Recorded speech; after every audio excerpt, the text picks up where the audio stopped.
coming for you. I heard that you're mad, so mad. There's something crazy inside of me too. We're born to be bad, so bad. Don't wait a minute, just 9 to 5 and 5 to 9, feeling like a factory line. I've been spending all my nights wasted and wasting my pride. It ain't hard to see how someone ends up on 9 to 5 and 5 to 9, feeling like a factory line. I've been spending all my nights wasted and wasted. నా పేరు ఎం సతీష్ కుమారు, RSR నగరపాలక ఉన్నత పాఠశాల ప్రధానోపాధ్యాయుని. So ఈరోజు mega parent teachers meeting 4.0 చాలా చక్కగా నిర్వహించడం జరిగింది మా పాఠశాలలో. ఈరోజు బంద్ అయినప్పటికీ పిల్లలు మ్యాక్సిమం రావడం జరిగింది.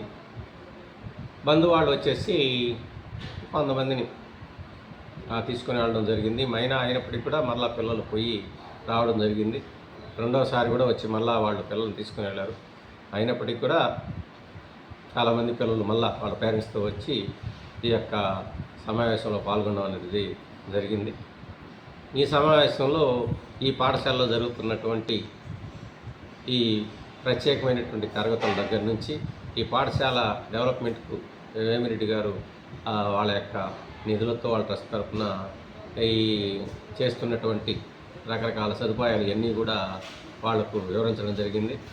అలాగే ఈ పాఠశాలకు సంబంధించినటువంటి చరిత్ర, ఈ పాఠశాలలో ఎప్పుడు ఏర్పడింది, అప్పటి నుంచి ఎటువంటి గొప్ప వ్యక్తులు ఈ పాఠశాలలో తయారయ్యారు, అలాగే ఈ పాఠశాలలో 10th క్లాస్ విద్యార్థులు ఎటువంటి మార్కులు సాధిస్తూ ఉన్నారు.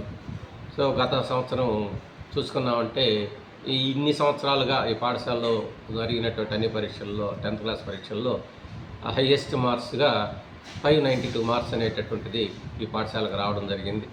సో ఆ విశేషాలన్నీ కూడా పేరెంట్స్కు తెలియజేయడం జరిగింది. పేరెంట్స్ కూడా ఈ పాఠశాల గురించి చక్కగా మాట్లాడడం జరిగింది. ఈ పాఠశాలలో జరుగుతున్నటువంటి అభివృద్ధి కార్యక్రమాలు వాళ్ళు గమనిస్తున్నారు కాబట్టి ఆ అభివృద్ధి కార్యక్రమం చక్కగా ఉన్నాయని తెలియజేస్తూ పిల్లలు ఈ కాలం ఉండేటటువంటి రకరకాలైనటువంటి సదుపాయాలను సద్వినియోగం చేసుకుంటూనే కొన్ని కార్యక్రమాలు దుర్వినియోగం చేయడం అనేది జరుగుతుంది. వాటి గురించి కూడా మేము తల్లిదండ్రులు తెలియజేయడం జరిగింది.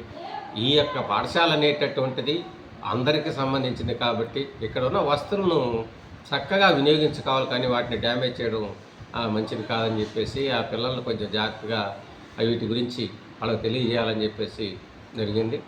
ఆ తదుపరి ఈ యొక్క దీక్ష యాప్ అనేటటువంటి ఇది ఏ విధంగా తల్లిదండ్రులకు ఉపయోగపడుతుంది, పిల్లలకు ఉపయోగపడుతుంది అనే విశేషాలను గురించి కూడా మా టీచర్స్ వాళ్ళకి తెలియజేయడం జరిగింది. దీని ద్వారా డైరెక్ట్గా ఇక్కడ జరిగేటటువంటి కార్యక్రమాలన్నీ కూడా వాళ్లకు తెలుస్తాయి. పిల్లల యొక్క ప్రోగ్రెస్ కూడా కొంతమంది పిల్లలు మనం ప్రోగ్రెస్ కార్డ్స్ ఇచ్చినా మార్కులు చెప్పినా చెప్పకుండా పోవచ్చు, కానీ ఆ దీక్షా యాప్లో వాళ్ళు మొత్తం వాళ్ళ యొక్క పిల్లల యొక్క ప్రోగ్రెస్ కూడా తెలుసుకునేదానికి అవకాశం అనేటట్టుంది. సో ఆ యాప్ను డౌన్లోడ్ చేసుకుని ఇటువంటి సదుపాయాలన్నీ పొందాలని, అలాగే ఏదైనా కొన్ని తరగతులు ఏదో ఆరోగ్యం బాగలేక అటువంటి సందర్భాల్లో వాళ్ళు మిస్ అయినా కానీ సో ఆ దీక్షా యాప్లో ఉండేటటువంటి రకరకాలైనటువంటి తరగతులకు సంబంధించిన ఆ లెసన్స్ను వాళ్ళు వీక్షించి దాన్ని సొంతంగా నేర్చుకునే దానికి అవకాశం ఉంటుందని చెప్పేసి ఇటువంటి విశేషాలన్నీ కూడా వాళ్లకు తెలియచేయడం జరిగింది. తదుపరి వాళ్ళకి జెంట్స్కి వేరుగా అలాగే లేడీస్కి వేరుగా గేమ్స్ పెట్టడం అనేటటువంటిది జరిగింది. మగవాళ్ళకి టగ్ ఆఫ్ వారు, అదే ఆడవాళ్ళకి వచ్చేసి లెమన్ అండ్ స్పూన్ గేమ్స్ నిర్వహించి సో వాటిలో చక్కని ప్రతిభ కనబరిచినటువంటి వారికి బహుమతులు కూడా ఇవ్వడం జరిగింది.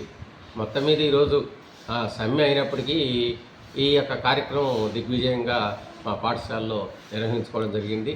దానికి మా పాఠశాల ఉపాధ్యాయులందరూ కూడా చక్కగా వాళ్ళ యొక్క సమయాన్ని కేటాయించడం, దానికి సహాయ సహకారాలు అందించడం, అలాగే నాన్ టీచింగ్ కూడా ఎంతో సహకరించి వాళ్ళకి పేరెంట్స్కి స్నాక్స్ అందజేయడంలో కావచ్చు, అలాగే వాళ్ళకి మధ్యాహ్న భోజనం సదుపాయాన్ని కలిగించడంలో కావచ్చు, వీళ్ళందరికీ కూడా టీచింగు నాన్ టీచింగు వీళ్ళందరూ కూడా సహకరించబట్టే ఈ యొక్క కార్యక్రమాన్ని ఇంత దిగ్విజయంగా ఈరోజు జరుపుకున్నామని చెప్పేసి తెలియజేస్తున్నాను. సార్ ఎంతమంది పేరెంట్స్ పాల్గొన్నారు ఈరోజు? సో ఈరోజు యాక్చువల్గా మేము ఒక 100-150 ఎక్స్పెక్ట్ చేయడం జరిగింది. ఈ బంద్ వల్ల ఆ యొక్క పేరెంట్స్ వచ్చి కొందరు వెళ్ళిపోవడం జరిగింది.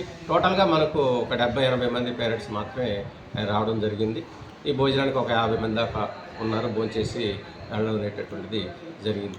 సార్ దీక్ష యాప్లో ఆన్లైన్ క్లాసులు దీక్ష యాప్లో రికార్డెడ్ క్లాసెస్ అనేటివి ఉంటాయండి. ఆ క్లాసెస్ సంబంధించి వాళ్ళు వాటిని ఓపెన్ చేసుకొని సబ్జెక్ట్ వారికి అన్ని తరగతులకి సంబంధించి అన్నీ కూడా ఉంటాయి.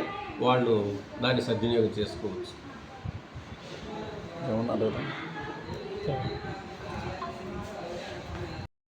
సార్ ఒకటే మీరు దీన్ని డైరెక్ట్గా చూసుకున్నట్లయితే మార్పులు ఈ మధ్య ఈ బోర్డు కూడా నా హయాంలో చేయించడం జరిగింది. చక్కగా ఎవరు వచ్చినా తెలుసుకుంటారని చెప్పేసి. కానీ గత 5 ఏళ్ళుగా మనం చూసుకున్నాం అంటే మనకు 2021-22లో 556 మార్కులు హైయెస్ట్ మార్క్స్ అనేటటువంటివి. అలాగే దాని తర్వాత సంవత్సరం 570 మార్కులు, దాని తర్వాత సంవత్సరం 575 మార్కులు, లాస్ట్ ఇయర్ 592 మార్కులు, ఈ సంవత్సరం 572 మార్కులు. అంటే మీరు చూసుకున్న 550 అబవ్ మార్క్స్ అనేటటువంటివి పిల్లలు సాధించడం అనేటటువంటి జరిగింది. దాని ముందు వచ్చేసి 2 ఇయర్స్ ఈ కోవిడ్తో అక్కడ రిజల్ట్ ఏమీ లేదు. దాని ముందు కూడా చూసుకున్నామంటే పాయింట్ వైజ్గా 9.5 అనేటటువంటి గత 10 ఏళ్ళుగా ఇంచుమించుగా మాకు రావడం అనేది జరుగుతుంది. రిజల్ట్ పరంగా ప్రతి సంవత్సరం కూడా 500కి తగ్గకుండా చాలామంది విద్యార్థులు వస్తూ ఉన్నారు. ఫెయిల్యూర్స్ అనేది కూడా లేదని చెప్పము, వాళ్ళు కూడా ఉంటారు. ఈ సంవత్సరం ఫెయిల్యూర్స్ అయినప్పటికీ కూడా వాళ్ళు మ్యాక్సిమం ఈ సప్లిమెంటరీలో పాస్ కావడం అనేటటువంటిది జరిగింది.